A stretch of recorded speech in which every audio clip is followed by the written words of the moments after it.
পুলিশের কিছু সংখ্যক সদস্য অপেশাদার অপরিচ্ছন্ন সদস্যের কারণে সারা বাংলাদেশের পুলিশ বাহিনীর ইমেজ ক্ষতিগ্রস্ত হয়েছে। সাধারণ পুলিশ যারা আপনার কোনো ধরনের কোনো অন্যায় করে নাই, আপনার আমাদের পুলিশ বাহিনীর 2,30,000 সদস্য, 2 লাখের মধ্যে আপনার কিছু সংখ্যক আপনার অপরিচ্ছন্ন অপেশাদার থাকতে পারে। সবাইকে অপরিচ্ছন্ন অপেশাদার?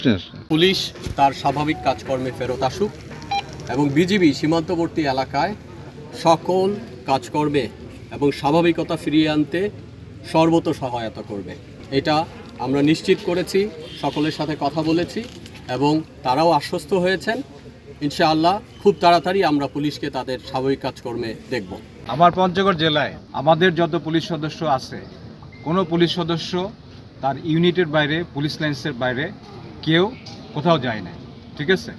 এবং আপনার নতুন করে যোগদানের কোনো বিষয় আসে। এখানে বৈষম্য বিরোধী ছাত্র আন্দোলন যেটি হয়েছে, সেই আন্দোলন সারা বাংলাদেশের বৈষম্য দূরীকরণের জন্য করা হয়েছে।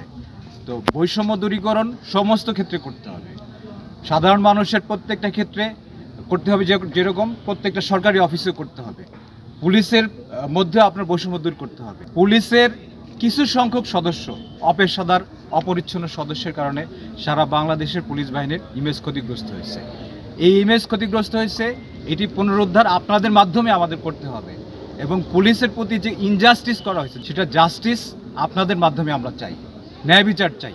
জাস্টিস সমস্ত লেভেলে নিশ্চিত করতে হবে। জাস্টিস, ন্যায় বিচার সমস্ত সাধারণ মানুষ, সমস্ত সরকারি দপ্তর এবং বাংলাদেশ পুলিশের সাথে যে আজকে যে অকারণে না বুঝে ইমোশনালি যে আপনার সাধারণ পুলিশ যারা আপনার কোনো ধরনের কোনো অন্যায় করে নাই, আপনার আমাদের পুলিশ বাহিনীর 2,30,000 সদস্য, 2 লাখের মধ্যে আপনার কিছু সংখ্যক আপনার অপরিচ্ছন্ন অপেশাদার থাকতে পারে। সবাইকে অপরিচ্ছন্ন অপেশাদার? তাহলে আপনি সবাইকে লায়াবল কেন করবেন?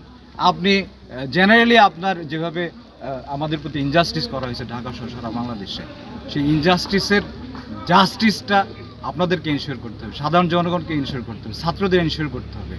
বৈষম্য সব জায়গা থেকে আপনার দূরীকরণ করতে হবে।